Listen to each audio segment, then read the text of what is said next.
Hola, muy buenas tardes. Esto es Comercio Exterior Siglo XXI. Como todos los martes, a partir de las 14 y un poquitito y hasta las 16, transmitimos desde hace 8 años por AM 1010 Radio Onda Latina. En esta oportunidad ya directamente vamos a entrar en contacto con el creador del espacio y conductor natural, Miguel Ponce, que está ubicado en Roma. Muy buenas tardes, Miguel. Qué alegría, Héctor, qué alegría poder estar en contacto nuevamente como todos los martes, y desde ya mi agradecimiento a tu conducción en el día de hoy y a Juan Ignacio, que seguramente va a ser un aporte importante también. No dudes, está aquí a mi derecha y te saluda. Hola, ¿cómo anda? ¿Y qué tal, Juanito? Me alegra mucho que puedan estar allí y que además estés con tanto trabajo en el ambiente periodístico. Y Claudia Sánchez también te saluda. Hola, ¿cómo estás? Claudia, una alegría, un cariño, una alegría que también puedas estar vos allí, ¿eh? Bueno, y mi saludo también, así es, y mi saludo también a Leandro, que hoy nos asiste allí técnicamente en reemplazo de Aníbal, que todavía está enfermo y a quien desde acá le mandamos un saludo y nuestros deseos de muy pronta recuperación, ya que tiene pendiente muy pronto también un viaje a los Estados Unidos, ¿no es cierto? Bueno, entonces nuestro técnico Paulo con la cabeza te devuelve el saludo. Magnífico. Y parece que hoy vamos a tener, pese a la distancia, ¿no es cierto?, un programa muy importante. Yo adelantaba en las redes sociales, me parece que con algún nivel de ambición, algo que estoy dando aquí desde que empezó la gira mía por España y ahora en Italia, que es que mientras nosotros estamos cerrando listas, la gente nos entretenemos mucho con esto, y seguramente ustedes desde ya deben darle el espacio que se merece luego de nuestra comunicación. Mientras tanto nos endeudamos por 100 años, y yo ponía, claro, la mayoría de los llamados, yo tengo que decir que desde que he salido se han acrecentado los llamados por varios motivos. Primero, el tema de la no calificación como país emergente, ¿no es cierto?, y el upgrade allí, y luego el tema del endeudamiento de estos bonos a 100 años, que parece que ha traído mucho ruido cuando el gobierno había prometido que iba a bajar las tasas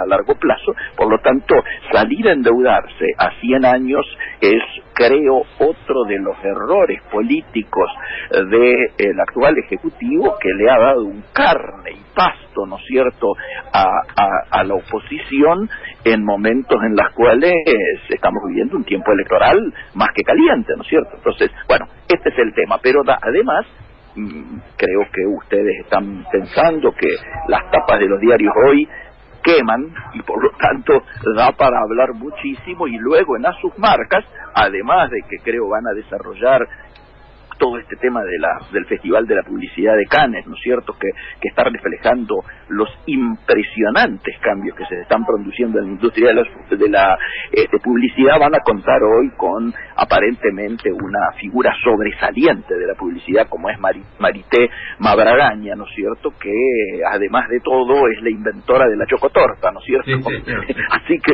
ni más ni menos, con la que festejábamos todos los años cuando Juani era chiquito. Así que imagínate la sensación que uno tiene cuando estos temas son tocados de manera profesional.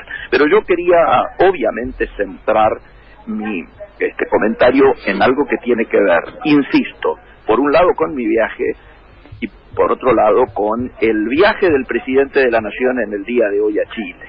Es decir, el proceso que Argentina está teniendo en términos de integración internacional aparece como con bemoles que ameritan ser tocados desde un programa como este, que siempre ha hecho su leitmotiv, ¿no es cierto?, es el comercio exterior y las relaciones internacionales, como es obvio, y como todos nuestros oyentes lo saben desde hace 8 años. El tema central, yo diría, pasa hoy por esta integración de Argentina al mundo en momentos en los cuales particularmente el protagonismo de el presidente Trump ha generado una situación de mucha incertidumbre a nivel mundial y de modificaciones en lo que eran las tendencias hegemónicas en la política comercial e internacional a nivel mundial. Allí Argentina encuentra, por supuesto, que peligros, pero también oportunidades.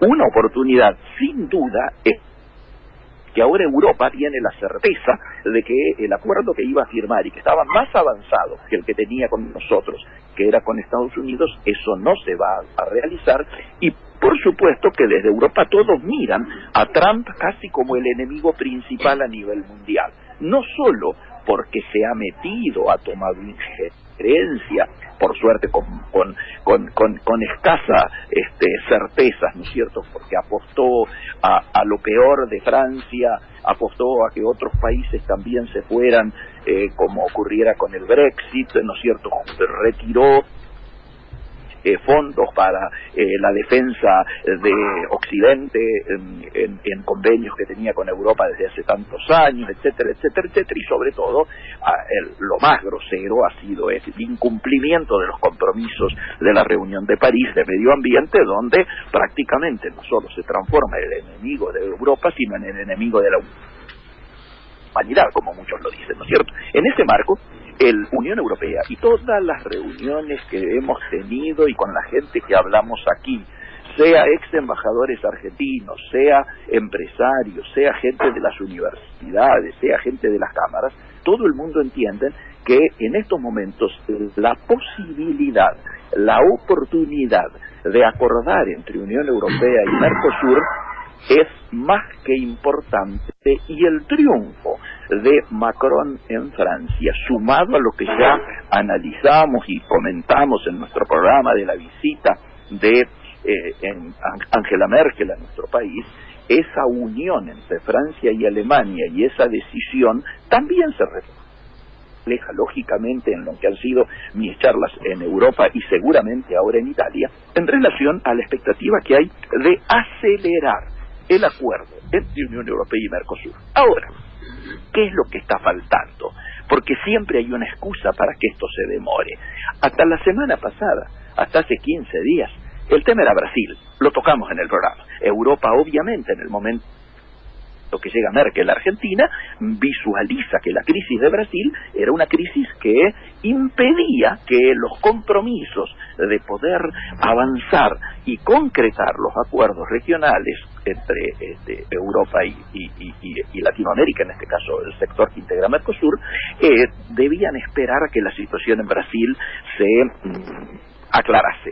Aclarada aparentemente y de manera, yo diría, poco sólida la situación de Brasil, ahora la mirada es que Argentina no está transmitiendo, ¿no es cierto?, la tranquilidad en términos de políticas de Estado que generaran confianzas como para que las inversiones a mediano y largo plazo realmente pudieran cumplirse con un panorama de cierta estabilidad. Y lo concreto es que por más que sea un tema menor la no calificación de Argentina como país de economía emergente y mantenerse en esa situación, diríamos yo, incómoda, ¿no es cierto?, en la que va a tener que continuar hasta el año que viene, no solo ha afectado a que 1.500 millones de dólares pudieran canalizarse a través de fondos de inversión que pudieran ser utilizados por empresas argentinas que cotizan en bolsa,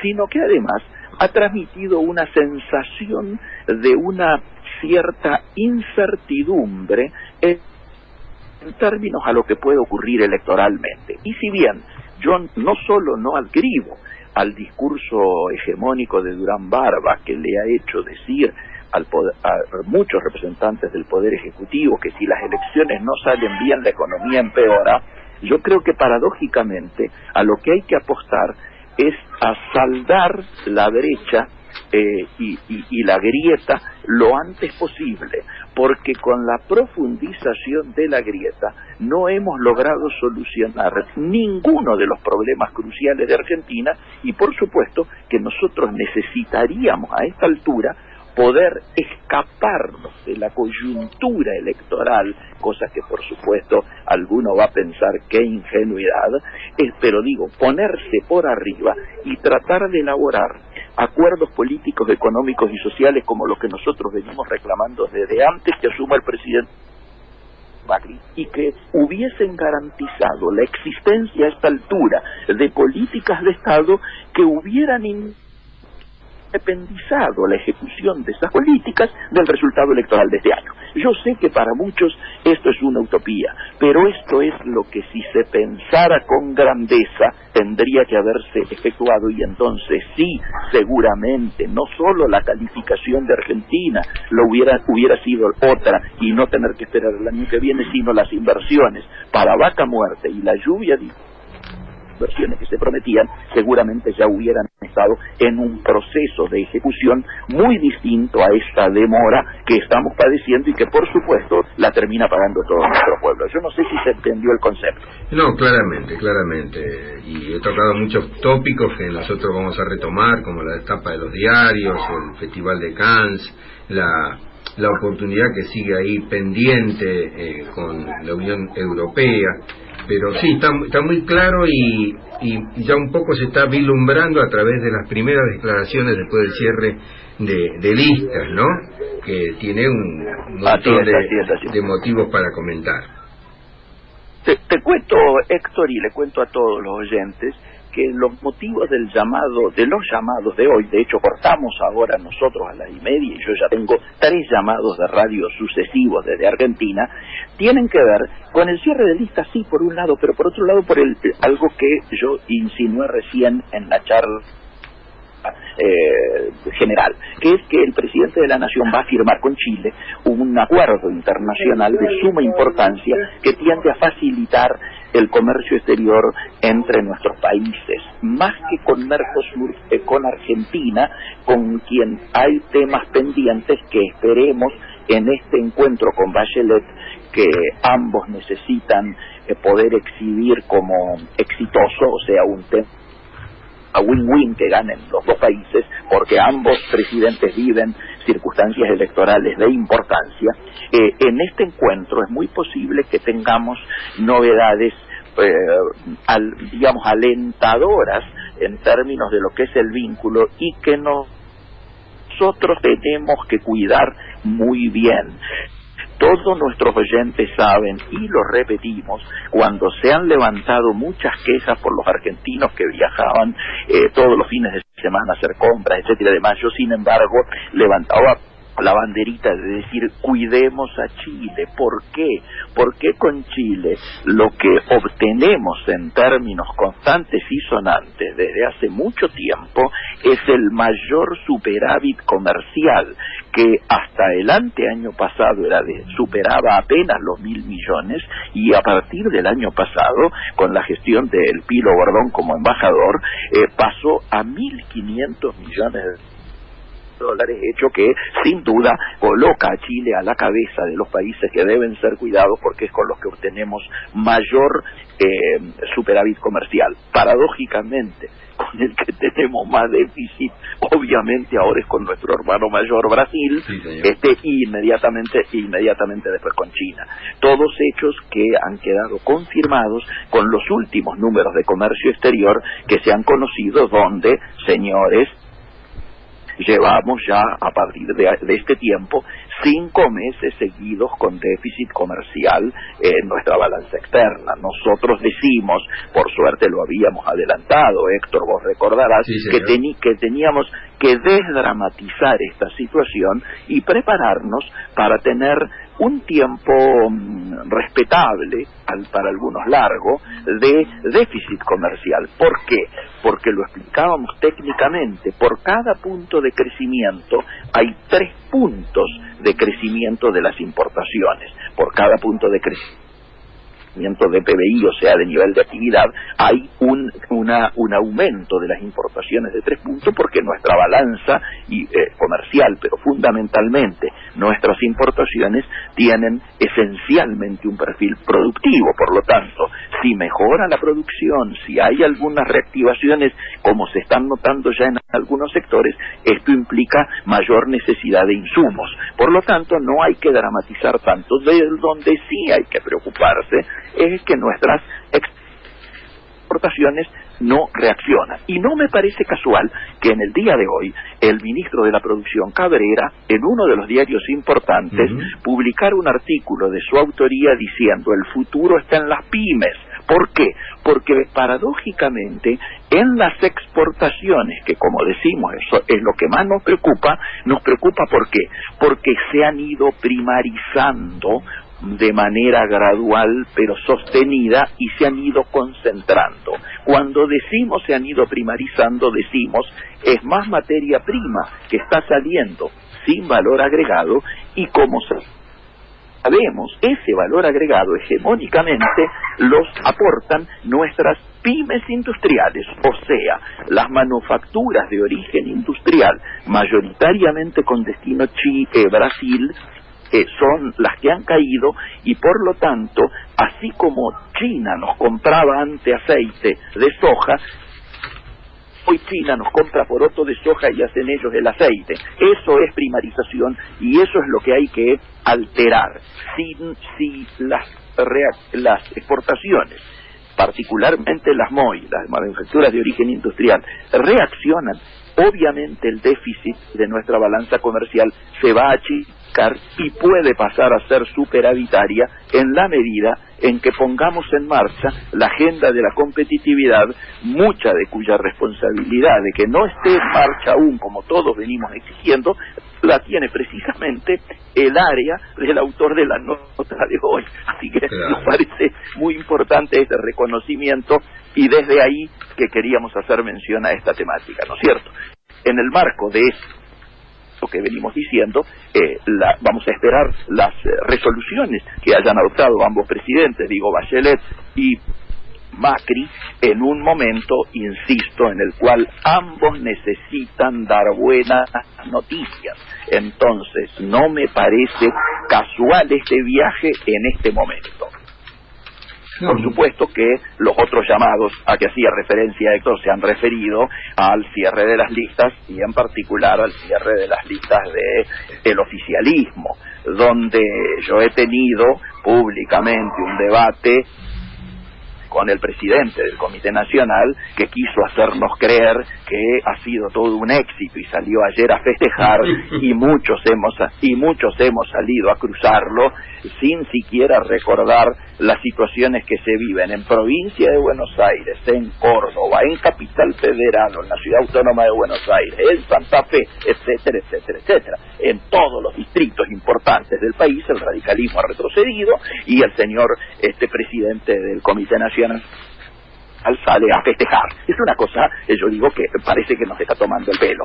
La mayoría de los llamados que he tenido, insisto, están vinculados a mi viaje por Europa, particularmente Italia y España, en relación al tema Unión Europea-Mercosur, al tema del viaje del presidente de la Nación, hasta a Chile, ¿no es cierto?, y la posibilidad del acuerdo, al endeudamiento, a este bono por 100 años, y al tema del cierre de las listas, y dentro de ella no puedo obviar mi rol de integrante de la Convención Nacional, máxima expresión partidaria, que ha generado que el propio presidente de la Convención ya haya salido a poner un poco los tantos en orden. Estoy hablando con él a última hora del día de hoy, así que seguramente vamos a alinear posiciones en relación a lo que debiera ser una otra lectura que la que está haciendo el presidente del Comité Nacional. Bueno, Juan, ¿y algo te quiere decir? No, me estuve leyendo con respecto al tema de las listas cerradas y demás, que hay como una movida dentro del PRO, dentro de Cambiemos, que quizás sea verdad, quizás se concrete, quizás no, de votar, estuve leyendo más que nada por redes y algunos foros y demás, de votar el candidato más de izquierda dentro de la franja del partido así del Frente para la Victoria, que es Itay Hackman, ¿viste? Como para que vaya en contraposición de los otros dos y que pueda pelearles y mostrar cierta debilidad dentro del frente que vendría a ser del Frente para la Victoria, aunque cambió de nombre, no es más así. Claro. Pero nada, estuve leyendo que había ciertas intenciones de ese lado, y querías preguntarte cómo veías vos esto de agregar a Itaí Hackman dentro de este bloque. Bueno, primero, a mí me llamó la atención que Itaí se quedara dentro de ese espacio, porque para mí, yo esperaba que hiciera más o menos lo mismo que han hecho algunos otros, que es ir por afuera. Pero me parece una movida interesante, porque al ir fuera de ese espacio, el Frente para la Victoria, ¿no es cierto?, el ex Frente para la Victoria, esto permitiría seguramente que muchos, llamale progresistas, particularmente los de la generación tuya y un poco más amplia, puedan tener una alternativa que no implique convalidar algunas historias del justicialismo que a muchos de los chicos jóvenes siempre le han generado repudio y reacción, ¿no es cierto? Así que me parece una jugada interesante, y hay que seguir mirando cómo se van comportando los candidatos jóvenes,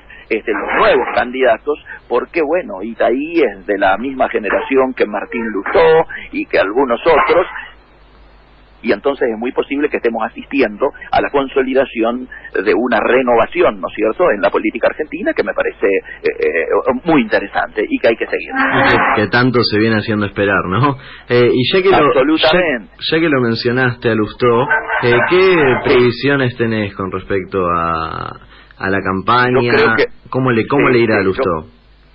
Yo creo que la pelea de Lustó va a estar centrada en, obviamente, obtener la mayor cantidad de votos posibles y en quedar, aprovechando que las listas de la capital federal del kirchnerismo no son muy felices o tienen algunos derrotados históricos como Filmus, o que Recalde vaya encabezando la lista de diputados, que genera mucha reacción en contra, que él especule con salir segundo y quedar posicionado como el único interlocutor con posibilidades electorales de cara a la jefatura de gobierno del 2019. Es decir, que para la próxima elección en Capital Federal quede claro que o alguien del PRO o Martín Lustó sean los próximos jefes de gobierno.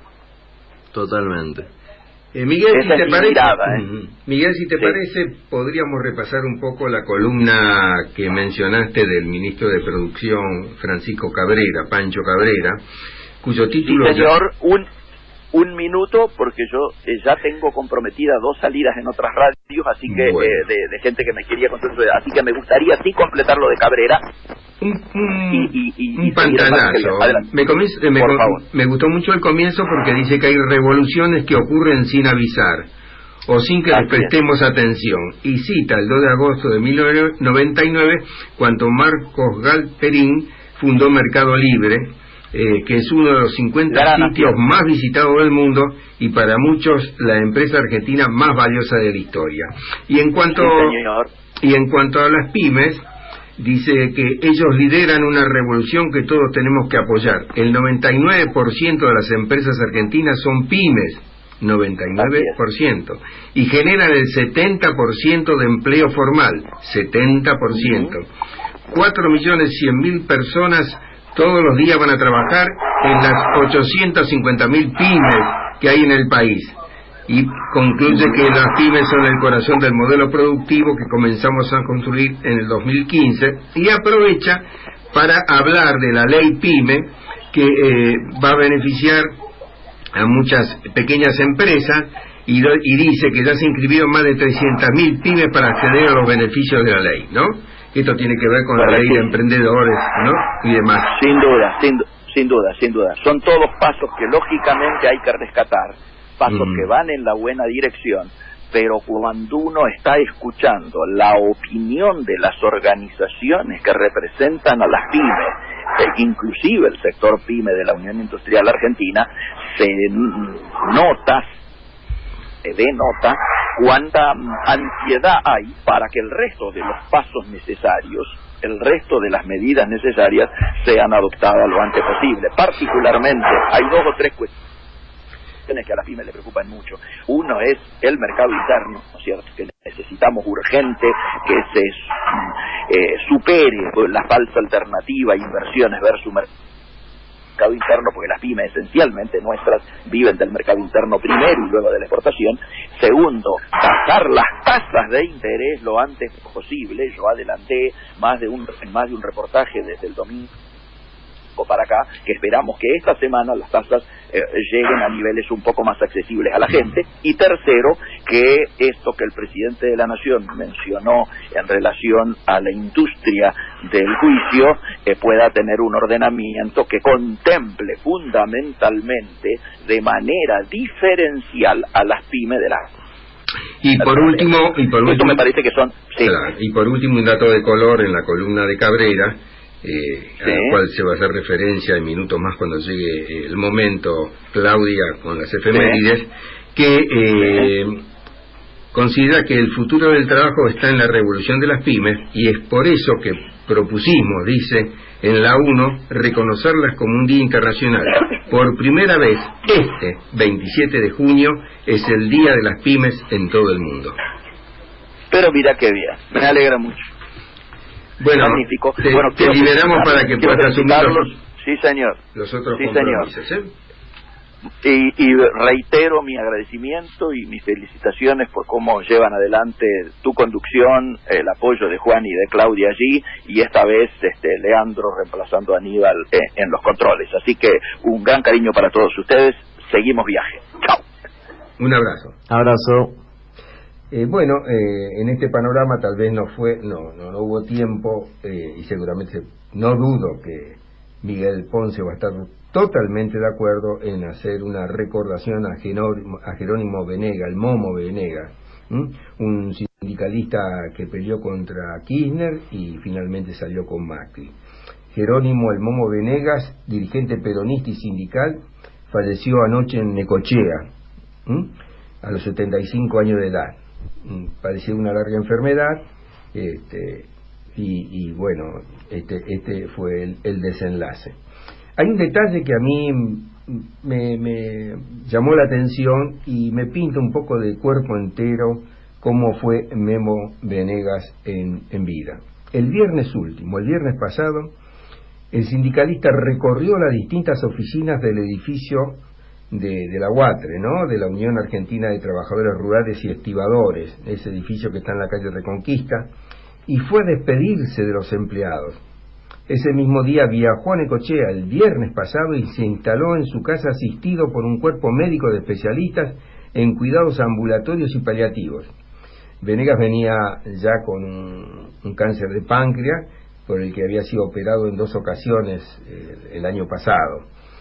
Pero esta actitud de irse a despedirse de quienes trabajaban con él en el sindicato, me parece que es, y estando como estaba, y como último acto de servicio, por decirlo de alguna manera, lo pinta entero al Memo Venegas, a quien saludamos desde aquí y le deseamos a la familia que lo recuerde como lo recordamos nosotros, y tratamos de enviarle nuestras condolencias.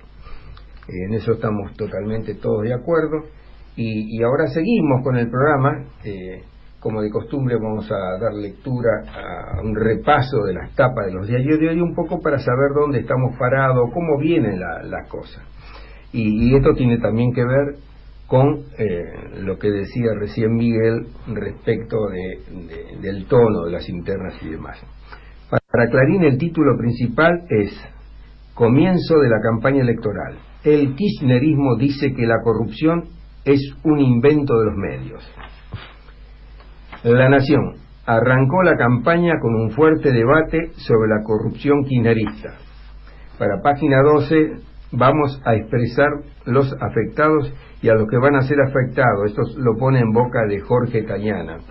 Y los diarios económicos no, ya cambian. El título principal es Efecto de las elecciones, dólar llegó a 16 pesos con 54. El cronista, la falta de adhesión a la ley ART, la industria del juicio se trasladó a Buenos Aires. y tanto Diario Popular como Crónica coinciden en un hecho luctuoso, lamentable, terrible, que es un accidente de un micro en Mendoza y la secuela de muertos y heridos que dejó entre unos chicos muy jóvenes, niños y adolescentes, que estaban dedicándose a competir en materia de danzas y bailes. Hoy salió que no estaba habilitado el micro. No estaba habilitado el micro, es verdad. Es más, tenía todos los papeles truchos. Así que se viene una acusación grande. Claro, y comentan, pasó por varias provincias, porque salió de Bulón y pasó varias provincias hasta llegar a Mendoza, pero una de las cosas que comentan es que precisamente como no estaba habilitado y para sortear los controles, iba tomando caminos alternativos, lo cual lo obligaba por momentos, según parece, a conducir a una velocidad excesiva. Me hace acordar mucho al episodio de Ecos, ¿de verdad? Claro. Porque también eran así chicos, un poco más grandes igual de edad lo de Ecos, me parece.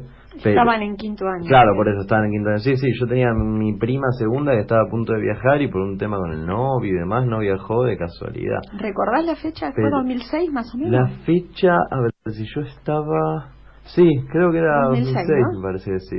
Nada, que bueno, después hubo una movida muy grande artística, Spinetta, Cadillacs y muchas otras bandas que se sumaron para apoyar. Y Pablo nos acota que el día 12 de octubre fue. 8.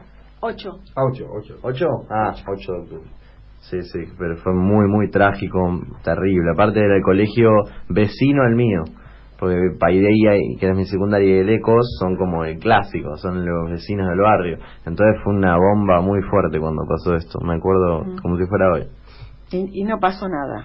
Y no, de culpables y eso... Mirá, y se vuelve a repetir una cosa parecida. Y otro tema que se suma a esto son el estado en que están las rutas.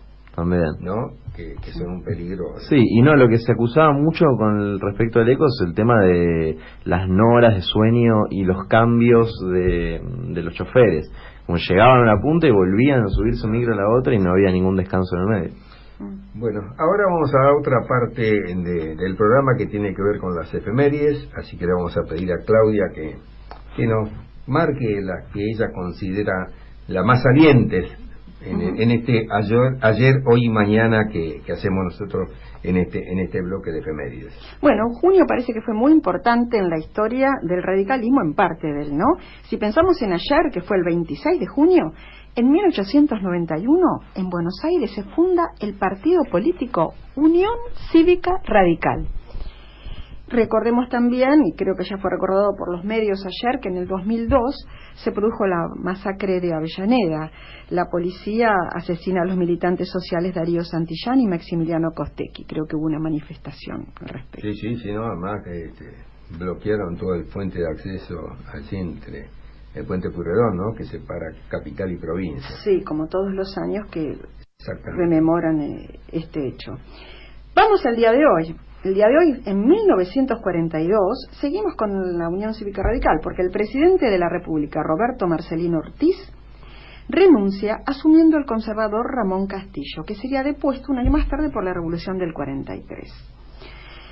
Y voy a hacer referencia a un hecho que, es decir, te he referido hace unos minutos vos, Héctor, que es cuando la Asamblea General de las Naciones Unidas, por la resolución 71/279, decide designar hoy, 27 de junio, el Día de las Microempresas y las Pequeñas y Medianas Empresas, es decir, las PYME.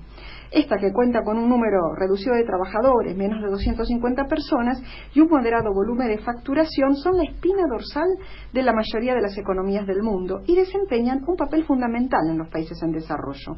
Por eso, según los datos del International Council of Small Business, este tipo de negocios, pertenezcan al sector formal e informal de la economía, representan más del 90% del total de empresas y generan entre el 60 y el 70% del empleo y son responsables del 50% del Producto Interno Bruto a nivel mundial. Por eso es importante que el ministro hiciera esta columna de hoy, ¿no? Y que también se le dé las facilidades para poder desarrollar.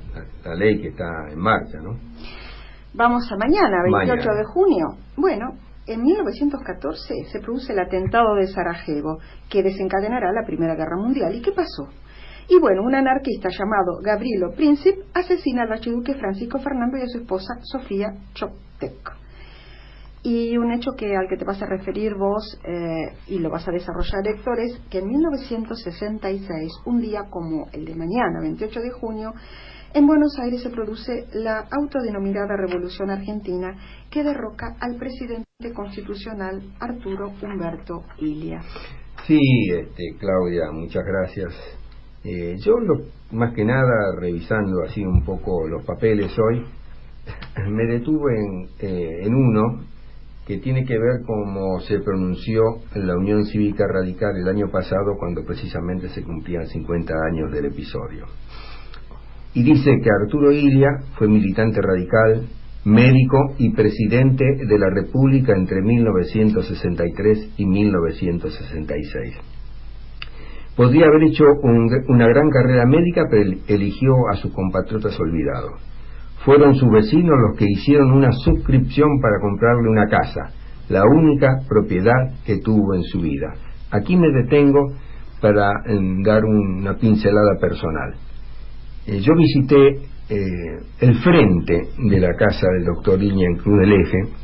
Era horas de la tarde, no me atreví a entrar. Un vecino me dijo, no, entre, que atienda a todo el mundo. Me pareció incomodarlo, pero me detuve a leer en la puerta qué escribía la gente. Donde estaba la chapa de médico, quedó la madera, y alguien escribió, Arturo Illia, presidente honesto. Y había testimonio de mucha gente, incluso gente del peronismo, que decía, yo soy fulana de tal, peronista, que se llama, y reconocía realmente sus valores y las cosas que había hecho para el país. Ahora, esa casa efectivamente fue donada por los pobladores del lugar, porque este médico no tenía fondos para comprarlo. Lo que más había llegado era a comprarse un autito. Era médico ferroviario, y entonces el pueblo decidió que debería tener una casa chorizo, modesta, y se hizo una colecta donde las familias ponían todas un peso. Y Jairo recuerda que en su familia, el padre ferroviario, lo mandó a él con ese peso a completar la colecta. Otra particularidad de cómo atendí y cómo era la famosa palangana de Illia. Illia tenía una palangana donde la gente ponía, si tenía, después de ser atendido, lo que quería y lo que podía. Y había veces en que no solo no ponían, sino el que era atendido no tenía para los remedios, y él simplemente le decía, mire, vaya a la palangana y saque. Le daba la receta y la autorización para que retirara el dinero. Todo muy simple. Sí. Dice la Unión Cívica Radical el año pasado en ese homenaje que sabía que la bondad y la entrega personal no alcanzaban, que los problemas populares solo podían ser resueltos de modo profundo desde la política. Como presidente fue sometido a un golpe, a un plan golpista desde muchos medios de comunicación, pero nunca persiguió a la prensa, me consta. Yo creo que fue el momento de mayor libertad de prensa de la Argentina. En ese tiempo era jefe de redacción del diario Crónica. Ese final es rarísimo, porque le paran el país fuertísimamente, y era uno de los gobiernos, si vos mirás todo ese último tiempo, que más de cara al pueblo estaba. Así vamos, Juani. Tampoco quería hacer propaganda, asqueado por la manipulación de las conciencias de los faciosos que habían visto en Europa en los años 30. Bajo sus rasgos afables y su bonomía había un carácter de hierro, una firmeza inquebrantable que lo llevó a no ceder a las presiones de nadie. Luego de ser destituido, siguió militando hasta su muerte en la Unión Cívica Radical. Nunca quiso ocupar otra candidatura, una vida al servicio del pueblo y de la patria. Yo lo conocí personalmente. Incluso almorcé una vez, recuerdo, con otras personas en Edelweiss, ahí cerca del obelisco, porque... ¿Da fe de su honestidad? Sí, totalmente. Mira, él llega a la presidencia con dos bienes, el auto y la casa que le había sido donada por el pueblo. Su mujer, en un momento dado, por problemas de salud, tiene que ser asistida en los Estados Unidos, y él vende el auto. Terrible. Él vende el auto, no recurre a fondo de justo de los Estados Unidos, que quizás son los principales culpables de la salida, ¿no? Sí, bueno, hay mucha presión. No, hoy hay muchos. Bueno, los laboratorios estamos de acuerdo, pero también el sindicalismo, fundamentalmente. Más que nada. Pero como se oponía a las grandes inversiones extranjeras, y también antes de leer una carta muy reveladora, voy al capítulo del golpe de Estado. Dice: el clima golpista se fue construyendo con un sector del sindicalismo, el empresariado y una opinión pública modelada por una propaganda amplia y eficaz desde los medios de comunicación.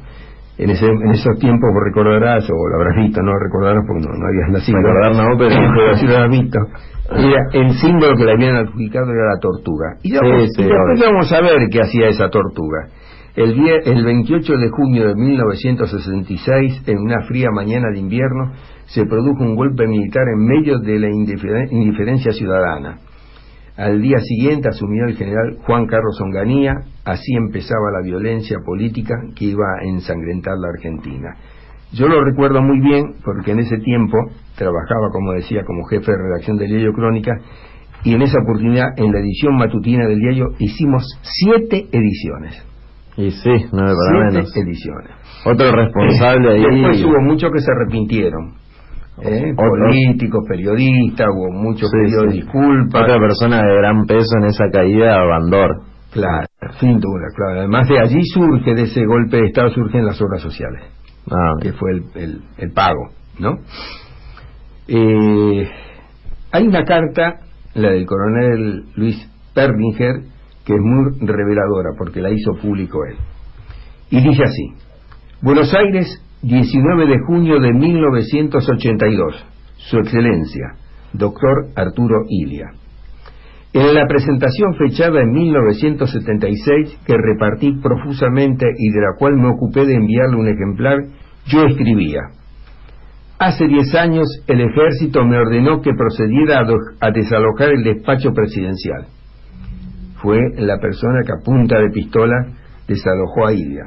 Entonces, el doctor Illia serenamente avanzó hacia mí y me repitió varias veces: sus hijos se lo van a reprochar. Tenía tanta razón, dice Perlinger en su carta. Hace tiempo que yo me lo reprocho. Usted me dio esa madrugada una inolvidable lección de civismo. El público reconocimiento que en 1976 hice de mi error, si bien no puede reparar el daño causado a usted, uno de los grandes demócratas de nuestro país, la satisfacción de que su último acto de gobierno fue transformar en auténtico demócrata a quien lo estaba expulsando por la fuerza de las armas de su cargo constitucional. Y respecto a la tortuga, quiero recordar un par de cositas nada más. La primera, la obra de gobierno. Promulgó la ley del salario mínimo vital y móvil. En su presidencia se aumentó la inversión en educación y salud en un 24% del presupuesto nacional. En los años 1964 y 1965 aumentó la producción 10,3% y 9,2% del PBI y creció la participación del trabajo en el ingreso. Anuló las proscripciones políticas, que era el tema que más se le decía porque él había ganado una elección con el peronismo proscrito, sí, ¿no? Pero el primer acto de gobierno que tuvo apenas asumió fue levantar las proscripciones, y allí el peronismo votó pero en blanco. De cualquier manera esa elección la ganó, por poco pero la ganó, sí. Un poquito más igual que Néstor Kirchner, ¿no? Claro, un poco más de ahí el orden de lo que logró Néstor Kirchner. Pero las políticas y había otra composición institucional. La elección no era directa, sino por representantes. Sí. Y los representantes, que era la voluntad popular, en el 85% de los votos le dieron, lo legitimaron como presidente de la nación. ¿Pero que una especie de Estados Unidos? ¿Cómo claro, es el mismo sistema. El mismo sistema. Uno votaba por representante, los representantes se reunían, deliberaban y elegían un presidente. O sea que fue elegido por la mayoría. Lo que queda medio inconcluso es cómo con estas políticas adoptadas que traían un poco los de la primavera peronista, por ejemplo, sea un sindicalismo peronista justamente el que lo termina derribando. Claro. Te completo el tema de la obra de gobierno. Impulsó la ley de medicamentos que regulaba su fabricación y comercialización. tenía un ministro que era Doña Tibia, que hicieron un estudio de los costos y descubrieron que realmente era un robo lo que estaban haciendo con los medicamentos. Eso fue verdaderamente revolucionario. Sí. Y se aprobó en su gobierno la resolución 2065 de la Asamblea General de la ONU, que reconoció la existencia de una disputa por la soberanía de las Islas Malvinas. Fue la primera vez que ocurrió. Y vos me preguntabas sobre su honestidad.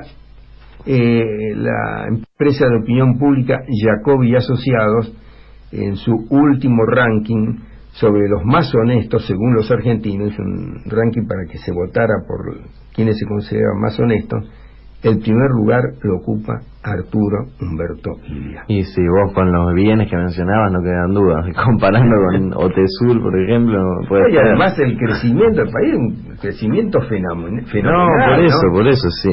Muchas presiones de todos lados, porque si no, no se entiende. ¿Qué querías decir, Claudia? No, que me parece como un buen homenaje por su honestidad. Podemos pasar un tema que se lo vamos a dedicar, que es Honrar la Vida, de Eladia Blasquez. Claro, ¿no?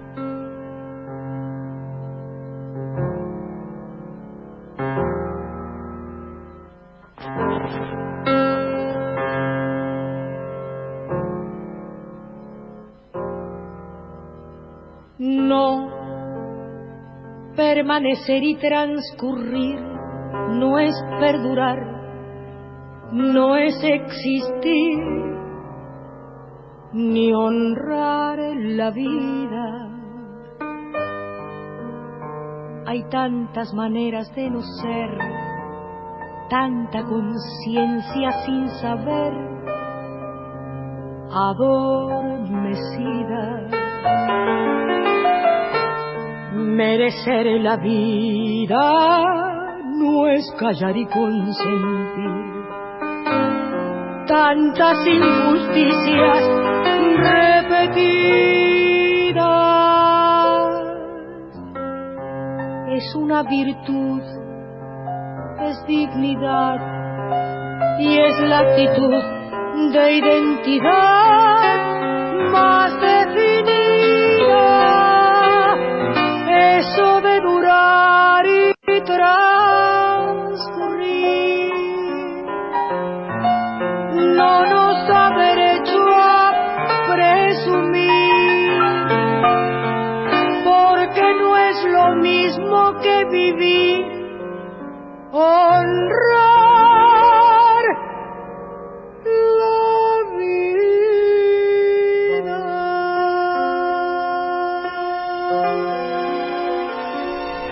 Excelente y muy oportuna la evocación, ¿no? La evocación musical. A vos también te impresionó mucho, ¿no? La pieza esta de Eladia Blasquez. Sí, porque él es un hombre que ha honrado la vida y ha honrado lo que es ser un verdadero presidente, ¿no? Que pensó siempre en el bien común. Bueno, y así vamos llegando al final de la primera hora del programa, haciendo estas referencias, estas evocaciones, que bien vale la pena tener en cuenta, porque un poco habla de nuestra idiosincrasia, de nuestra forma de ver las cosas, de nuestras impaciencias, de la falta de visión, ¿no? Y de confianza y de egoísmo en el fondo también. Yo aprovecho que quedan unos minutos de esto para hacer referencia al mensaje ante el Congreso de la Nación el 12 de octubre de 1963 de Arturo Humberto Ilia, quien dijo: la democracia argentina necesita perfeccionamiento, pero que quede bien establecido. Perfeccionamiento no es sustitución totalitaria. Ese propósito de perfeccionamiento de nuestra democracia como forma de vida no podrá lograrse a no ser que estemos resueltos a aceptar modificaciones sustanciales en las actuales estructuras económicas, sociales de nuestro país, que devuelvan al pueblo argentino la fe en sus instituciones y gobernantes y lo alienten para hacer todos los esfuerzos y soportar todos los sacrificios necesarios para afianzar el orden jurídico y materializar el progreso en todos los órdenes de la vida nacional. No me digan que esto no tiene una actualidad total. Sí, sí. Especialmente en este momento en que empezamos a hablar del tema de las PASO, con declaraciones que ponen los pelos de punta, como es el caso de la candidata de Cristina Fernanda Vallejo, la economista que defendió a Vudú y dijo que lo persiguen y consideró que no hay manchas en la administración K. Las declaraciones son terribles, de manera que unas palabras como la de Arturo Illia nos centran, nos ponen en eje, nos marcan un camino. Para el periodista Ricardo Roa, que siempre escribe muy buenas columnas, dice que los kirchneristas no pueden con su genio, y dice que si hay algo que no pueden controlar es el odio a Macri, que es más fuerte que ellos. Se mataron, dice, para hacer a Cristina chapa y pintura, y en los primeros 100 metros rayan el auto. Fernanda Vallejo dijo que la corrupción kirchnerista es algo que inventan los medios. Vallejo es economista, le sobran temas para pegarle al gobierno, pero arrancó como Rosa de Luxemburgo. Se ve que no la avisaron o no entendió que tiene que fingir que Cristina no tiene pasado y que solo tiene que hablar del daño que causa Macri. Cristina lo tiene claro. Como siempre, en campaña se esfuerza por seducir y en el poder maltrata. En 2007 se colgó del brazo de Cobos para prometer que mejoraría las instituciones, y a los 3 meses acusó a los productores de oligarcas y golpistas. En el 2011 contrató a Vudú para que en los actos tocara la guitarra, o hacía que tocaba la guitarra con la mancha de Rolando. Después vino lo que vino. Vallejo también dijo que Vudú es un perseguido, como lo fueron Perón y Evita. ¿En serio esa comparación? Mirá que soy opositor al gobierno actual, pero si decís que la corrupción del kirchnerismo es algo que inventan los medios, estás perdiendo mucha seriedad, porque hay un tema fáctico que no. Totalmente de acuerdo. Y así llegamos a la primera hora del programa Comercio Exterior Siglo XXI, y damos paso a la información y a los auspicios. Bueno, comenzamos la segunda hora de Comercio Exterior Siglo XXI en esta edición del 27 de junio de 2017.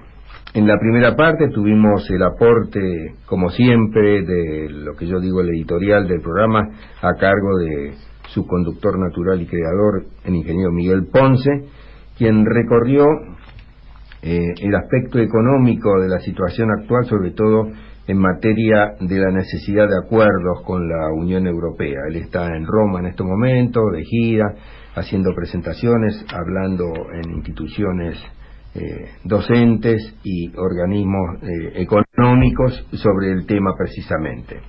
En uno de sus pasajes habló críticamente, cosa que yo comparto, esto de la deuda por 100 años que tomó la Argentina, que ha motivado tanto debate y 3 interpretaciones. Alguien que dice fue una muestra de confianza del mundo hacia Argentina, quien dice vamos a comprometer a varias generaciones, y otros que dicen bueno, era el camino normal que había que seguir. Yo al respecto quiero reparar en algo.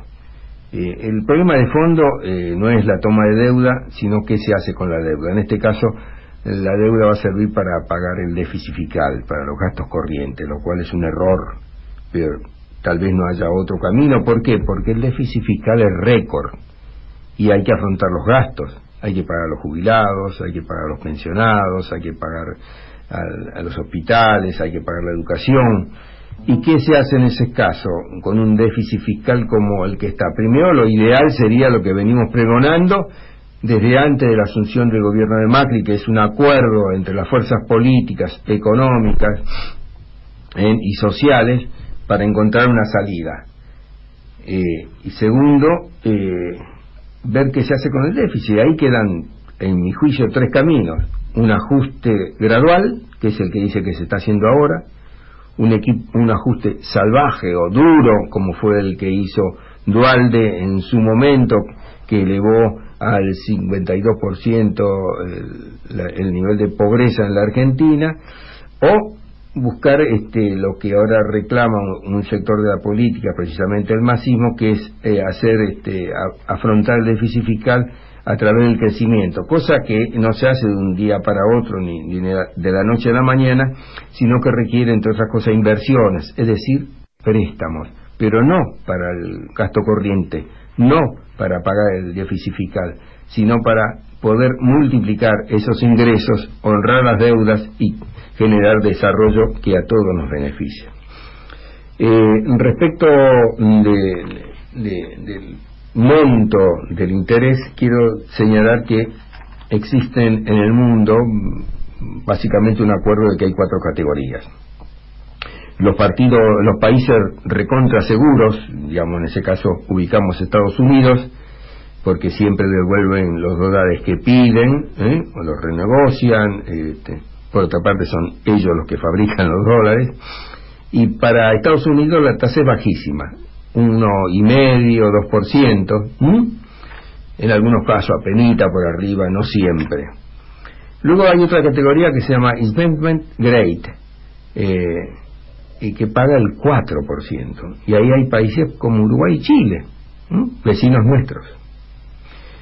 Más abajo vienen los países emergentes, Sudáfrica, Turquía, Filipinas, Malasia, que toman deuda al 5 o 6%.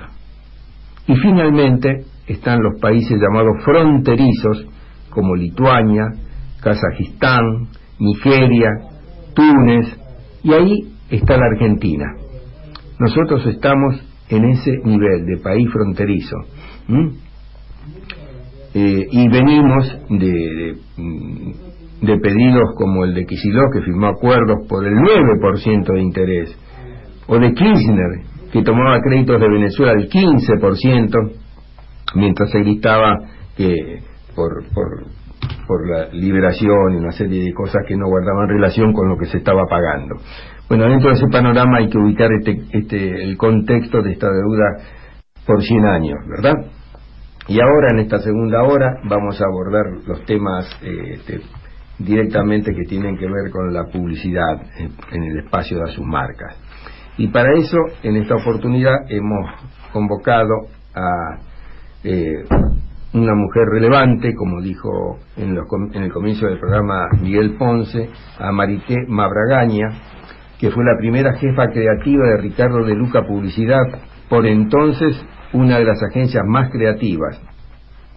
Integró la primera generación de mujeres argentinas que llegaron a tener cargos jerárquicos y por su trayectoria recibió un homenaje de la Asociación Argentina de Agencias de Publicidad. Marité es buena ama de casa, creativa, ya dijimos una puntita de la cual vamos a ver cómo fue la historia. ¿Por qué? Porque juntó creatividad con su función de madre, con su necesidad de descubrir algunas cosas, de vincular marcas, y fue así que creó la Chocotorta. Pero vamos a pedirle a ella que nos cuente esta historia y después entramos en los temas de publicidad, porque su opinión para nosotros nos parece muy relevante. Saludamos entonces a Marité Mabragaña desde AM 1010 Radio Onda Latina. Muy buenas tardes, Marité. ¿Qué tal? Buenas tardes, ¿cómo te va? Muy bien, ¿cómo estás? Bien. Bueno, contento de que me llamen. Qué lindo. No, yo me estaba acordando ahora, mientras recordaba tu nombre, que hemos compartido un curso de marketing directo en la Asociación Argentina de Marketing Directo, ahora marketing directo e interactivo, sí, con una persona que ambos queremos mucho, que es el Pampa Dinardo. Claro. Bueno, tantos años con él, es uno de mis mejores amigos. No, y ya te voy a preguntar cosas con esa agencia, porque es una agencia emblemática, Ricardo de Luca, sí, y nos vas a tener que contar algunos hitos que tienen que ver para poder relacionarlo con la publicidad en los momentos actuales. Claro. Pero primero, como ya dijimos que es como una marca, que sos la inventora de la Chocotorta, decinos cómo se te ocurrió hacerlo. Bueno, mira, creo que lo principal que pasó con la Chocotorta es que es algo que ningún cliente pidió nunca, jamás. Es algo que yo en mi casa, como vos dijiste antes, yo cocinaba, tenía chicos, corría, iba, venía, se me ocurrió simplemente que mezclar mendicrim con dulce de leche es lo más rico que del mundo. Y lo de las galletitas mojaditas, y bueno, y la hice en casa, dio buen resultado, les gustó a todos. Entonces dije, así bueno, la llevó a la agencia. ¿Pero cómo fue la progresión? ¿Quién fue el primero que la probó? Mis chicos. Sí, chicos. Y después es verdad que en los cumpleaños de los amigos de tu chico te pedían la chocotorta. Después sí. Pero digamos, en orden cronológico, lo que pasó fue que yo hice una en mi casa, nos gustó. Al día siguiente hice otra, la llevé a la agencia. La probaron todos, les encantó. Entonces, bueno, ahí ya empezamos a verlo como un producto, porque les dije, yo tenía en ese momento la cuenta de Mendizábal, que tenía Mendicrim, y tenía la cuenta de Bagley, que tenía las chocolinas. Entonces era una manera de mezclar las dos cuentas que yo manejaba, y sí, les pareció re bien, les encantó a todos. Hicimos otra torta, nos fuimos a un cliente y a otro cliente, les encantó, y ahí empezamos yo te diría que una lucha para que nos las aceptaran esta idea de hacer un comercial, porque la idea era hacer un comercial con las dos marcas contando la receta. Las dos marcas eran de la agencia, teóricamente no había ningún problema, yo no tenía ningún problema. Pero en aquel tiempo, te hablo del año 82 creo, los canales no entendían cómo iban a facturar a dos clientes, y no iban a facturar a dos clientes, iban a facturar a Ricardo de Luca. Pero así nos pasamos un año de tira y afloja, que si se factura, que si no se factura, que si la podemos poner en el aire o no la podemos poner en el aire. No, por eso, ahora que todo eso hay una libertad y hay unas mezclas y hay ahora se llama cobranding eso, en aquel tiempo era, no se puede hacer. Claro. Así que sí, estuvimos un año dando vueltas con ese tema. La gente de medios, la gente de cuentas, remaban dulce de leche, como decían. Sí, realmente, porque no había manera de hacerlo hasta que finalmente, bueno, lo conseguimos, hicimos un comercial que está en YouTube. Si lo quieren ver, dice comercial original, chocolinas, una cosa así. ¿Y qué relatanos el comercial? El comercial es una barrita de chicos preparando la torta, porque lo principal que tenía la torta es que la puede hacer cualquiera. Hasta un hombre la puede hacer. En aquel tiempo no cocinaban tanto los hombres. Hasta un hombre. Claro. Y los chicos también, porque no lleva horno, no lleva nada.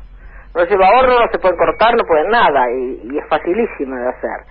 La primera versión, por supuesto, la que hacíamos nosotros y en la agencia y eso, las galletitas las mojábamos con oporto, que es riquísimo. Pero para los chicos lo hicimos ya con almíbar o con leche chocolatada o con leche o con café, que queda muy bien porque destaca el sabor del chocolate. Y el comercial es muy simple, es un jingle que en aquel tiempo se usaban, ahora también están volviendo un poco con letra. La letra cantaba la receta y los chicos cantaba la receta. Claro. Sí, búsquenlo en YouTube. Y los chicos iban preparando la torta hasta que al final se convirtió en una torta genial y estaba la torta terminada y terminábamos diciendo Mendicrim y Chocolinas hicieron torta, cosa que hoy tendría otros significados también, pero en aquel tiempo tampoco pasaba nada. Bueno, no mencionaste la marca del dulce de leche. Y el dulce de leche, claro, el dulce de leche era un dulce de leche que habíamos hecho nosotros el envase, que era muy lindo, y era un dulce de leche de una calidad espectacular, de una fábrica muy chiquita en Santa Fe, al lado de Mendizábal, y lo distribuía Mendizábal. Entonces, para que estuviera presente, nos decían, bueno, ¿qué podemos hacer? Porque lo queríamos poner, y entonces ellos pagaron el 50% y el 50% de la producción, Mendizábal y Bagley. Y Bagley. Y el dulce de leche pagó las copias, que en aquel tiempo era una fortuna. Claro. Porque se hacían copias. Cada medio necesitaba una copia. Claro. Recuerdo, creo, en algún lado leí que el dulce de leche se llamaba Ronda. Ronda se llamaba, sí. Riquísimo era riquísimo, sí. Acá Juan y Ponce te quería hacer una pregunta. Sí. No, que estoy sorprendido de la historia y demás, porque Hoy en día, quiero contarles que yo la chocotorta la veo en los restaurantes también. Claro. Una opción de restaurantes de postre como uno de los grandes postres argentinos. Y hay helados. Claro, hay helados en Saverio, hay helados en Fredo. En Fredo, Sí, hay sí. postre helado, creo que es en Fredo, no sé en cuál, sí. Y además se los ve incluso en casamientos, ¿no? El de Guandanara. No, es que tomó identidad así como un símbolo nacional incluso. Sí. Bueno, hay un movimiento, ¿no? Respecto Es decir, en Facebook, abogando. Había en un momento, porque fue así, salió en aquel momento y la pusimos muchas veces, mucho, y al año siguiente de nuevo, y se vendía de las dos cosas muchísimo, Las ventas realmente reflejaron lo que estaba pasando.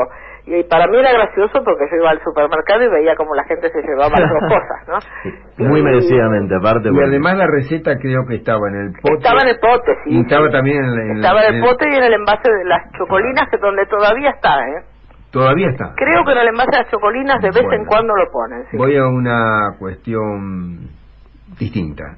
No la registraste. No, no la registré, lógico. ¿Cómo lógico? No, yo no la registré. Y les cuento mi peor anécdota de esto. Es decir, durante muchos años yo vi que la chocotorta, yo seguí trabajando, veía que la chocotorta estaba en los cumpleaños de los amiguitos de mis hijos. Y ¿qué pasa? Esto sigue, porque la campaña se había terminado hacía años, pero uno la seguía viendo. Hasta que hace unos años, pocos, no muchos, eran 4 o 5, me llamó una chica de una revista de estas de gourmet, pero muy mucha categoría, para decirme que me quería hacer una nota sobre la chocotorta. Vino, la hizo, muy linda, y a partir de ahí empezó otra vez el renacimiento, diría yo, porque ahí empezaron a llamarme de las radios, de los programas, de todos lados, porque era como un descubrimiento. La chocotorta tenía una inventora, porque creían que formaba parte del folclore, viste, que había venido sola, ¿no? Y me pasó que un conocido periodista me llamó y empezó la nota así por teléfono. ¿Cómo te va, Marita? Contando dólares, ¿no? Yo le dije, no. ¿Pero cómo? ¿No sos la creadora de la chocotorta? Sí. Bueno, entonces estarás contando dólares.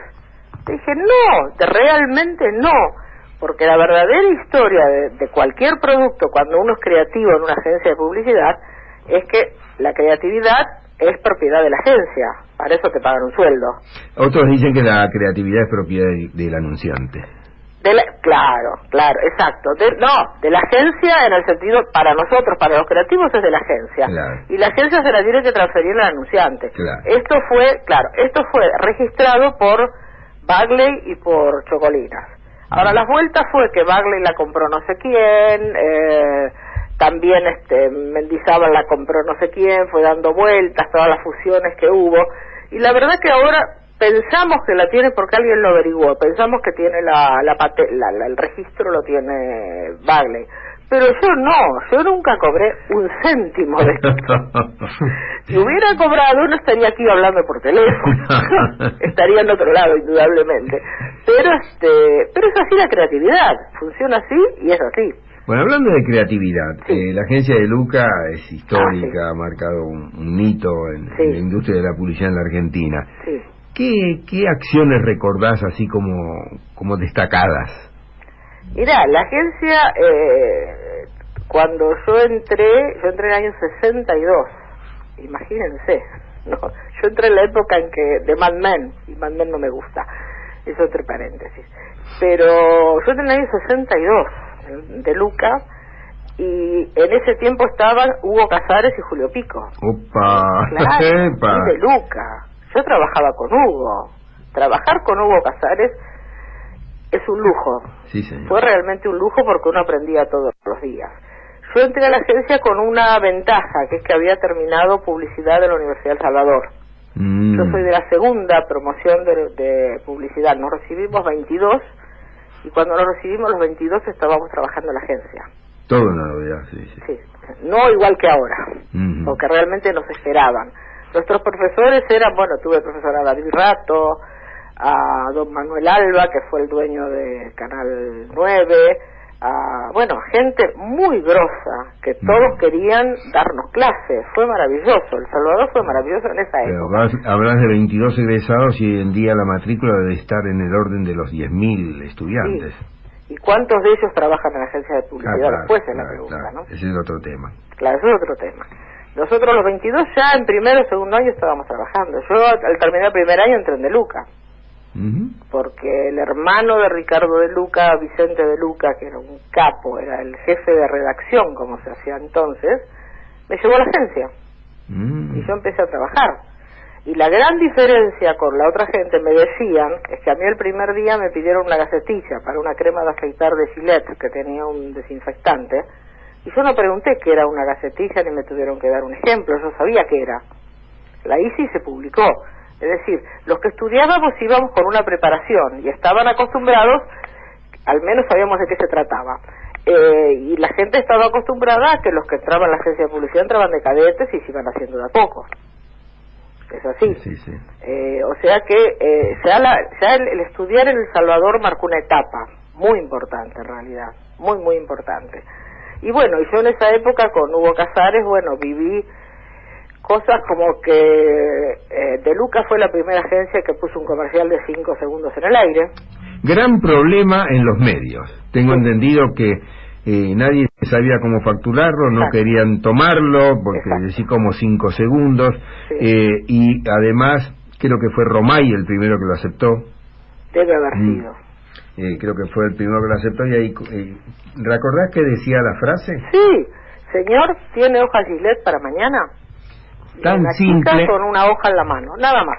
Nada más, porque no hacía falta más, según habían detectado en la agencia, que uno de los problemas que podían potenciar la venta era que la gente descubría que no había comprado el paquetito de hojitas Gillette, y la última de las hojitas duraba hasta que finalmente se compraba.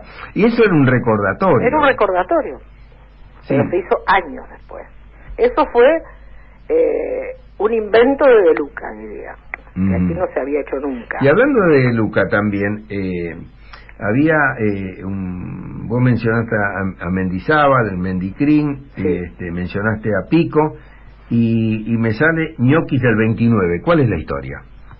Bueno, la historia de los ñoquis del 29 fue, en alguna medida yo colaboré también con Julio Pico en esto, porque yo le había empezado a contar una vez y no le dimos mucha importancia, que yo tenía una familia amiga, que los días 29 eran italianos del sur, hacían ñoquis, y como teníamos y ahí quedó. Y como un año después nos volvimos a reunir y Julio me dijo, ¿vos te acordás de aquello? No, nos tratábamos de usted con Pico. ¿Te acuerdas? En serio. ¿Se acuerda de aquello que hablamos? Bueno, ¿por qué no lo hacemos? Entonces, lo hicimos, yo lo hice pensando que con un avisito chiquitito en la página de espectáculos de los diarios, mañana es 29, acuérdese de hacer los ñoquis del 29, más que eso, que eran con ricota, porque los ñoquis se pueden hacer con ricota. Pero él voló mucho más alto, hizo un comercial que se ponía unos días antes, y bueno, eso fue una locura, que sigue hasta hoy. Es igual que la chocotorta, sigue hasta hoy. Pero ahí la idea publicitaria y de mandarlo al frente fue de Julio Pico, realmente. Gran creativo. Sí. Trabajábamos mucho juntos, así que había veces que no sabíamos de quién era qué, pero no importa. Pero eso también, eso hizo vender. Yo me acuerdo que Mendizábal nos decía que la primera semana vendieron toda la ricota que habían hecho. La segunda compraban ricota a otros. Así fue.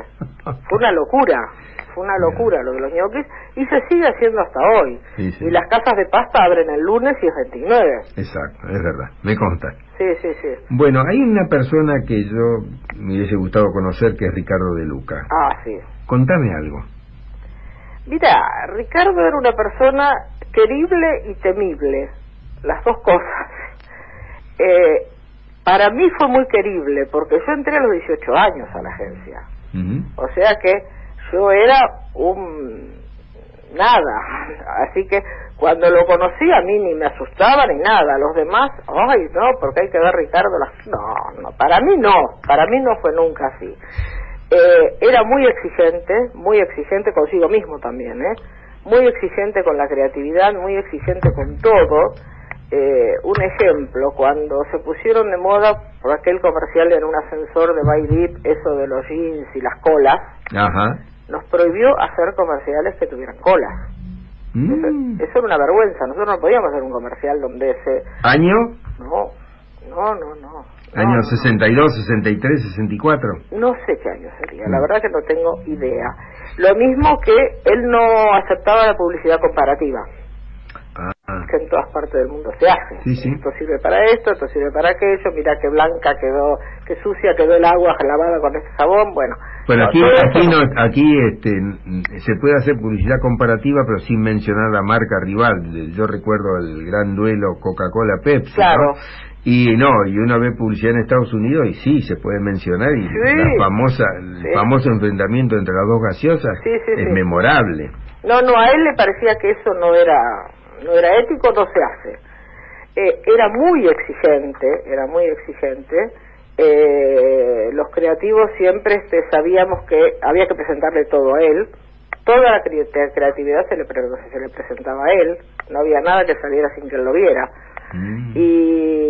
Pero así como de pronto decía esto no, esto sí, esto sí, decía muchos esto sí, le gustaban muchas cosas, también teníamos ya creo un estilo para la agencia, un estilo donde tuvimos la cuenta de Renault, hicimos un comercial con un bailarín y la música clásica que correspondía, que fue genial. Hicimos otro con el jean sobre ruedas, que sigue siendo el concepto más claro para vender en realidad un Renault 4, el jean. Hacíamos salieron cosas de muchísima calidad que vistas ahora a la distancia eran muy pero muy buenas. Lo que tenía de Luca era que también de la misma manera yo fui testigo tener al día siguiente una presentación, llevarle los bocetos que antes eran, vos lo recordarás, sobre cartón, había un pasador que escribía las letras. Las letras se hacían, ¿no? Se hacían las letras. Después vino letra C y después, después vino letra C y fue una maravilla, ¿no? Yeah. En el tiempo que las letras se hacían, y el IO, que es el texto, también se hacía a mano, todo se hacía a mano y había una ilustración. Llevar una cantidad de avisos que se presentaban al día siguiente, llevárselos a él a las 12 de la noche y que dijera, no me gusta nada. Y hacerlas a las 9 de la noche. Y se hacían, Ahora, Ricardo de Luca era exigente. Julio Pico también. Y de Hugo Casares tengo una anécdota de Carlos Pérez. Sí. Carlos Pérez fue pasante, vos no fuiste pasante, no había pasante cuando ingresaste, ¿no? No. Bueno, la anécdota... Yo entré desde el primer día como redactor y con sueldo. Es increíble hoy en día eso. Tenía 18 años. No. Claro. Bueno, la de Pérez consiste en lo siguiente. Estaba en la agencia Casares Grey, como pasante. Entonces aparecía Casares y le encargaba trabajos creativos, el que lo escribiera. Se iba y volvía como a las 3 horas, a las 4 horas, 5 horas, y decía, a ver... y le daba la pilita de cosas, cada idea, cada cosa era una hoja por lo menos. Entonces él las pesaba, la ponía en la palma de la mano, la movía, como sopesaba cuánto había, y no, falta. Le devolvía las hojas y que siguiera creando. Bueno, es el creador del Smowing, ¿no? Del Smowing, claro. Mira, yo con Hugo Casares Smowing, inventaba palabras. Sí, yo con Hugo Casares tengo una anécdota maravillosa que para mí cuenta cómo sentía él la publicidad. Nosotros hicimos el lanzamiento de un cigarrillo que se llamó Master, que era Los Infieles la campaña. Sí, me acuerdo. Que dio mucho que hablar, realmente dio mucho que hablar porque era Los Infieles respecto a Jockey Club, que era lo que fumaba todo el mundo. Y este cigarrillo anduvo muy bien. Y se hizo un comercial que tenía como una presentación en una corte, Los Infieles, qué sé yo. Yo estaba con él en el cuartito de donde proyectábamos las cosas y él me dijo, ¿sabes una cosa? Me está pegando acá. Y se tocó en la incipiente barriga, que todavía no la tenía. Me dijo, cuando a mí algo me pega acá, a la gente le va a gustar. Tenía razón. Tenía un olfato, tenía calle.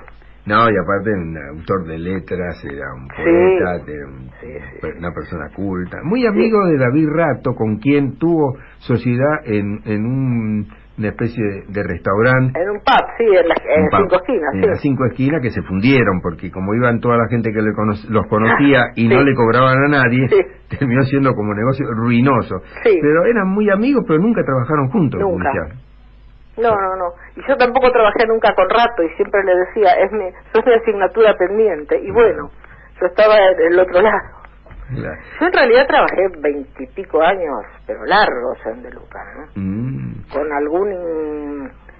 Con algo que tenía De Luca que es para contar ahora.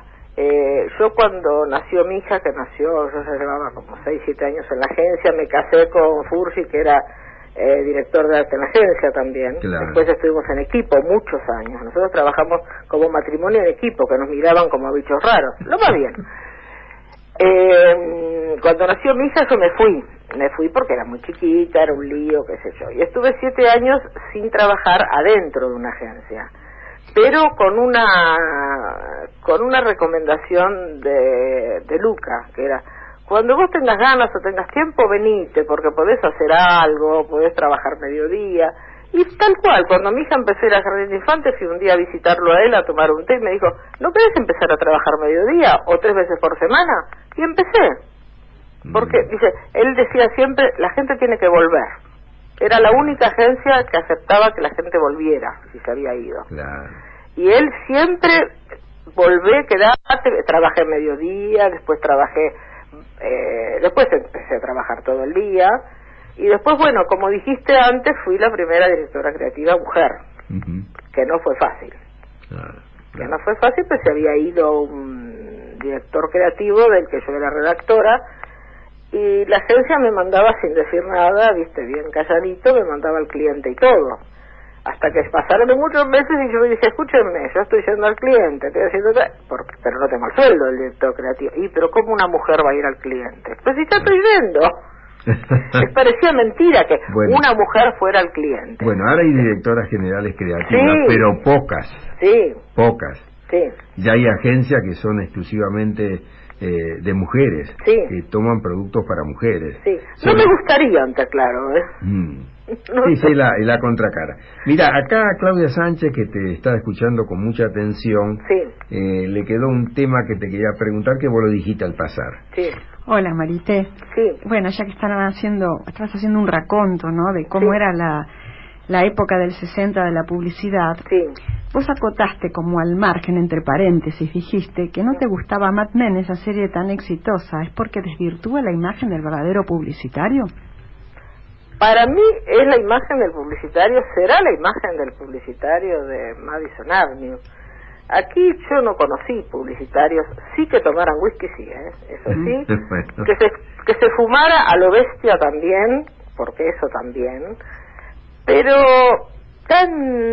también lo hubo, por supuesto, hubo secretarias, hubo cosas de esas como en cualquier lado, nadie es santo.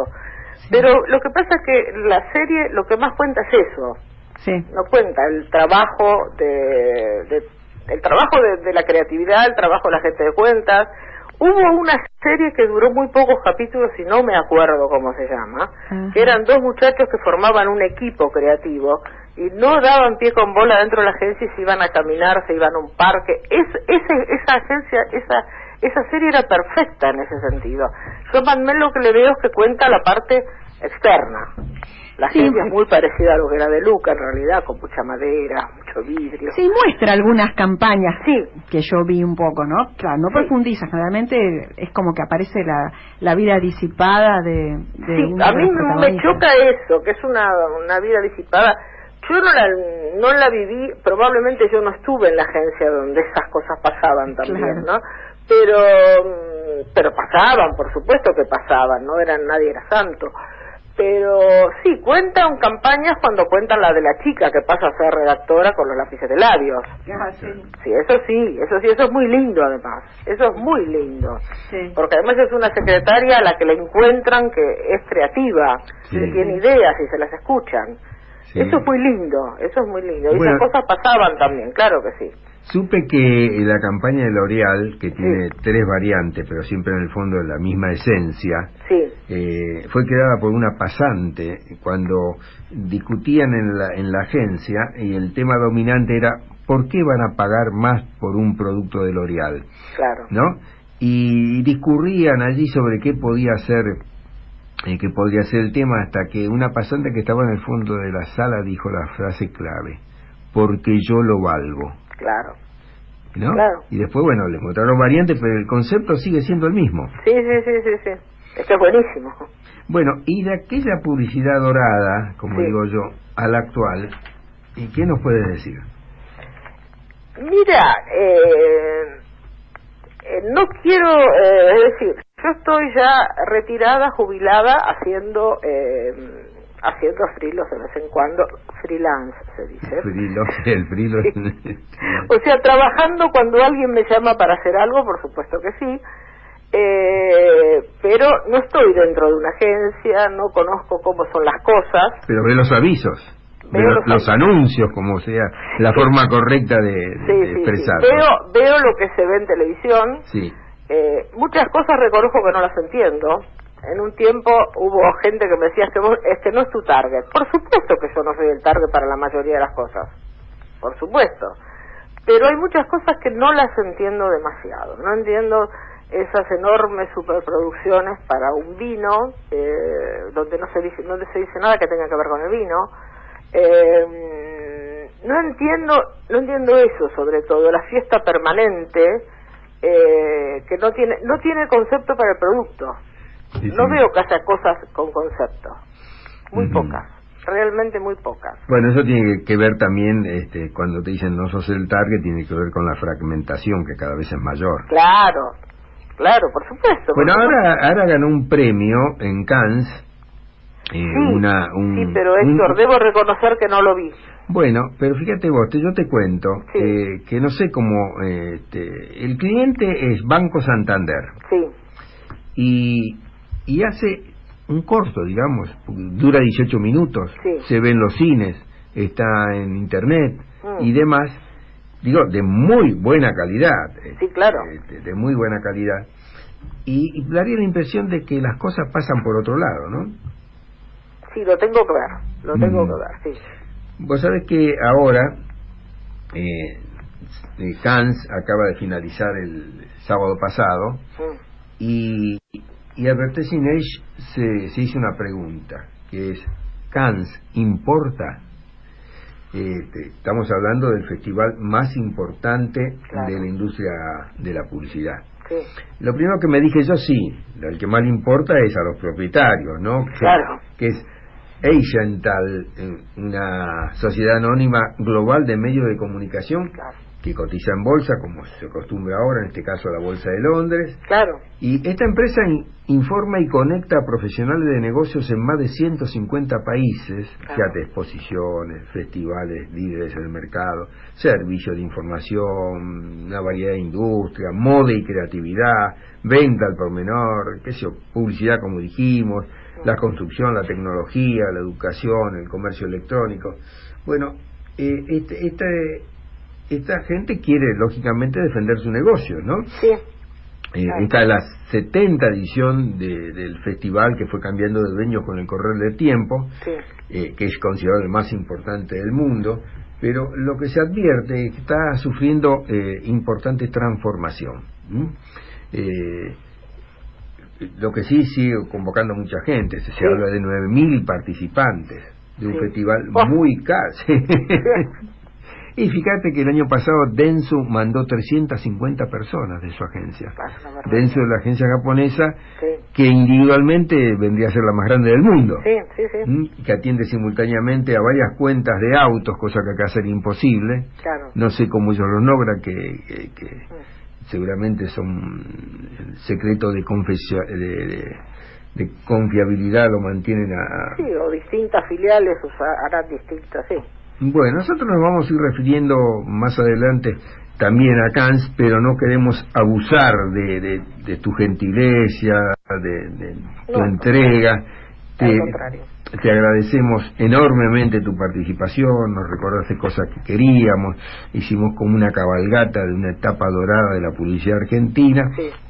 Y aclaramos algunas cosas muy precisas respecto de la famosa Chocotorta, que es un sello que no te va a abandonar jamás. No. Sí, ya sé que no. No, a mí me impresiona ver ahora los helados, tantas cosas, es impresionante. Pero bueno. Bueno, Marité, es así. Muchas gracias nuevamente. No, gracias a vos y a todos ustedes. Hasta luego, Bueno, chao, gracias, hasta luego. Y ahora, Pablo, le vamos a pedir que nos dé un respiro musical. Un respiro. Sí, con Muy Misterio. ¿Qué les parece a Astor Piazzolla a esta hora de la tarde?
Piazzolla, siempre Piazzolla, ¿no? Sí, bueno, pero nos apremian los Así temas como de hoy. de Gardel se dice que cada día canta mejor, creo que Piazzolla cada día toca mejor. Crea el clima de Buenos Aires. Recién al despedir a Maritema Bregaña, muy generosa con todos sus recuerdos y todos sus aportes, mencionamos el Festival de Cannes, ¿no? Y decíamos que es el festival más importante de la publicidad del mundo, participan 9.000 personas, y hay mucho para comentar porque están sucediendo cosas. Pero a Juan y yo le quería preguntar si Cannes forma parte de alguna materia de la carrera. Sí, porque el cuatrimestre pasado tuve publicidad y aprobé la materia de publicidad y había mucha información y mucho estudio sobre todas las grandes agencias como Young & Rubicam y nada, había Martín Mercado, Y bueno, ahora como la tuve hace bastante 4 meses, no me acuerdo tantas, pero eran como 7, 6 agencias, todas las más importantes, y tenías que aprender todo de ellos y todos los premios que habían ganado, y también, bueno, quiénes los componían, cómo se trabajaba internamente en cada agencia y demás. Y me acuerdo que de los premios había muchos con distintos nombres, pero el que más tenías que tener en cuenta para el parcial del examen era el del Festival de Cannes. Y nada, era como así como ganar el mundial. Tenés un Festival de Cannes, un premio de Cannes, y era... Le voy a contar alguna cosita. Por ejemplo, históricamente, ¿no? Hace unos años las agencias invitaban a todo el mundo, digamos, sus clientes, era una fiesta, así se lo tomaba. Originalmente comenzó siendo un festival de cine publicitario. Sí. Después fue derivando en otra cosa. Pero y ahora está derivando en otra cosa. Pero el Festival de Cine continúa todavía. El festival, no, de cine publicitario, no el Festival de Cannes de film, ¿no? El Festival de Cine Publicitario era de los que proyectaban los comerciales en los cines. Claro. Después esto se fue transformando, es un festival de publicidad. Y esto fue tomando un volumen realmente extraordinario, ¿no? Sí, mucho prestigio fue sumando. De cualquier manera, cada vez se está poniendo más caro, ese es uno de los problemas, ¿no? ¿Qué sentido? ¿Más caro que presenciar? ¿Más caro el evento? Todo. ¿Más caro que el Clio? No, más caro que todos. Primero porque cada pieza, inscribir una pieza cuesta más, mínimo la que menos cuesta arriba de $500, $600. Segundo el viaje, segundo la estadía, es una semana. Sí. En el 2003 Kevin Roberts, que entonces era el CEO de Saatchi & Saatchi. Sí, Saatchi & Saatchi es una de las que... Claro, ayudó a convencer al CMO global, o sea, el Chief Marketing Officer de Procter & Gamble. Digamos de paso que Procter & Gamble es la empresa, el anunciante más grande del mundo. Tengamos en cuenta que hace una inversión publicitaria del orden de los $5.000 millones por año. $5.000 millones. Entonces el hombre empezó a llevar a los anunciantes y a vincularlos. Otros anunciantes dijeron, no, por acá es el camino, y siguieron los pasos de Procter & Gamble. Pero ahora lo que marcan presencia son las compañías de medios, las que compran los espacios, las tecnológicas, las startups, las consultoras, y así vemos que ya Google y Facebook desembarcaron en Cannes. Primer cambio importante, ¿no?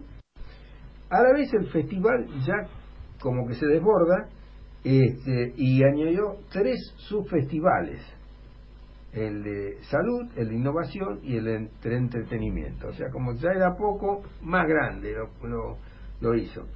Y Facebook y Google no se quieren quedar afuera de nada. Claro. Pero en este momento ten en cuenta que Martin Sorrell, que es el CEO de WPP, el holding, uno de los holdings más grandes del mundo, dice que está repensando el compromiso con Cannes, dado la extensión, o sea, cada vez, y los gastos crecientes. Claro. Tiene marcas como Unilever y Procter & Gamble de clientes WPP, pero están buscando estos clientes bajar entre $1.000 millones sus costos de agencia y de producción. Entonces ya están mirando un poco. No es redituable. Claro, están mirando un poco yo recién decía que Dentsu mandó 350 personas el año pasado. Este año llamando menos, el año que viene no sabe cuánto van a ser.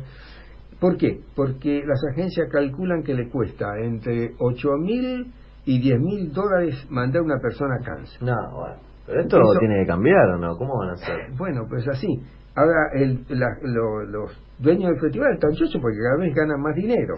Estamos hablando de muchos millones de dólares. Sí, pero puede haber un boicot general de todo. No, boicot me parece medio raro que haya boicot en esto. Pero van a hacer que se concentren los que pueden ir nada más. Claro, el tema es ese, ¿no? Pero ¿qué pasa? Si las agencias se están retirando, algunas con menos presencia, otras especialidades están ocupando ese lugar, como nosotros decíamos, sobre todo las empresas digitales. Y eso es lo que está cambiando. O sea, ¿Y dónde está el problema para las agencias? Que todo le cuesta más y cada vez tiene menos rentabilidad. ¿Por qué? Porque se están volcando a los FIT, es decir, un pago fijo mensual. Antes cobraban primero un famoso 17,65% de todos los espacios que se compraban, eso ya no existe más, y esa es la gran ganancia. Eso significa que se acortan los presupuestos, que al mismo tiempo se fragmentan, no hay tanto grandes anunciantes, los anunciantes dividen, compra de medio por un lado, creatividad por otro, incluso la creatividad la dividen según las marcas. Es decir, se le ha complicado mucho la vida a las agencias. Es más, hay empresas que tienen creatividad in-house, o sea, creatividad propia, y lo más importante, la creciente competencia de las compañías de tecnología de la información, la IT, ¿no? Te voy a dar un datito. Esencial, que es la dueña de todo esto, declara que sus ingresos crecieron mucho, 18% en el último año, ¿no? Pasó a ganar el año pasado, no sabemos este año, pensamos que más, $72 millones. Festival que hace una vez al año. Las inscripciones crecieron, hay 2 subfestivales, así que la cosa está un tanto complicadita. 72 millones, qué número. Es un número, ¿no? El primero que vio que acá había algo en lo cual tenían que participar, y eso te digo, unos se van y otros vuelven, fue Microsoft, ¿no? Que es uno de los grandes patrocinadores. Fíjate, un festival de publicidad que lo patrocina Microsoft. Más tarde Yahoo. Ahora Google, Facebook y Snapchat se presentan como grandes jugadores. Y por eso pueden cobrar tanta plata. Ya, Facebook, por otra parte, hasta tiene su propio mini festival, porque entrega su propio premio dentro del festival. Este es su premio Facebook en Cannes, por ejemplo. Fíjate cómo se va complicando. Apple y Amazon todavía no decidieron entrar. Toman el nombre del festival para hacer algo institucional. Claro, concentra mucha gente, ejecutivos, creativos, anunciantes, es una cosa realmente poderosa, ¿no? Así están planteadas las cosas. Y pero el prestigio... el primer señal de alarma la hizo un grupo muy importante, tan importante casi como WPP, que es Publicis Group, que dice que en el 2018 se van a tomar descanso y no van a participar. Y no es una participación que no lo van a sentir, ¿no? Claro, sí, se les baja una de las figuras. Pasa que el prestigio es tanto que ellos ponen la regla del juego. Fíjate que Publicis representa el tercer mayor grupo de inscriptos al festival, detrás de Omnicom y de WPP. Publicis gasta alrededor de $2.200.000 por año en inscripciones, no por estadía, no por viaje. Gastan inscripciones y ponen una pieza para que se las juzgue. Por eso te digo que si no cambian nada, tarde o temprano... y el 25% de esa cifra que pone para festivales en el mundo está destinada a cáncer. Los premios son para las agencias, para los clientes y sobre todo para los creativos en mejor carta de presentación. Hay creativos que cambian de agencia porque les asegura participación en festivales. Claro. Incluso por ahí hasta resignan sueldos. Sí, es como una inversión ir a recibir el premio. Una inversión personal. Así están las cosas en Cannes en este momento. ¿Y cuáles fueron los últimos premios que dio? Bueno, hay varios. Hay uno curioso, voy a ver si lo localizo.